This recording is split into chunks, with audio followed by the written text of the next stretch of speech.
The Scottish feeling is the more you're told not to do something, you're going to do it, you know. Our concern's high because it now looks like independence is a real threat to us. I think our power in the world, if this vote goes through, is potentially diminished. This is Stephen Erlanger of the New York Times, reporting from the Scottish border.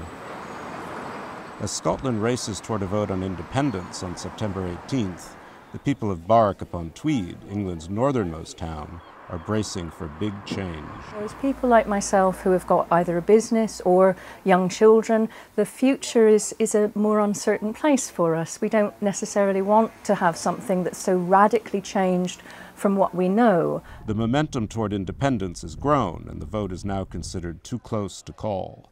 Many here are worried about their livelihoods and the town's future. To us, there is no border. But if Scotland goes independent, then there becomes a border, and a border is a barrier to business. In a border town whose medieval walls once kept the Scots out of England, the pervasive feeling here is that a continued union is better for all. You're breaking up the family. Do you want to break up the family? I don't want to break up the family. The family's good. Everyone loves the Scots here. This is a happy family that suddenly is getting divorced for no good reason, or potentially getting divorced for no good reason, and that's scary. Since this is England, most people here will not be voting. But in a town that was once Scottish, there's deep uncertainty over what might happen to a union more than 300 years old. I don't feel that there's a plan in place. And there's a real worry. If it goes independent and there's no plan, then we've got no idea what's going to happen.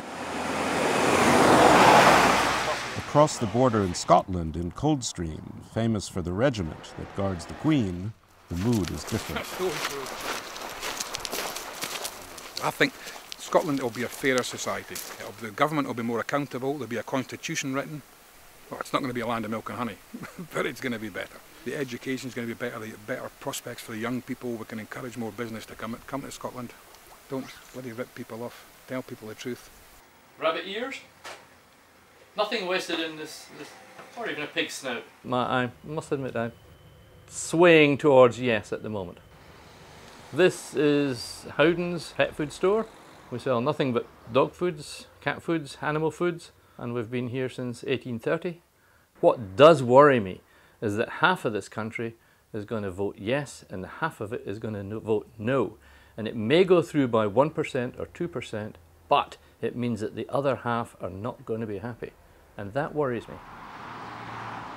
And some are concerned that if Scotland goes, the forces of division will only accelerate. It won't end here, because if the Scots get it, then the Shetland Islanders will want it, and so it goes on. Where does it stop? The united nothing. Back in Barrack, all eyes are looking toward Thursday's vote, but with no clear idea of what will happen afterward. My heart tells me that most right-minded people will see that it is safer and better for all of us to stay in this relationship with each other. But I've seen enough of the passion of the Scots to be concerned that actually that might carry the day.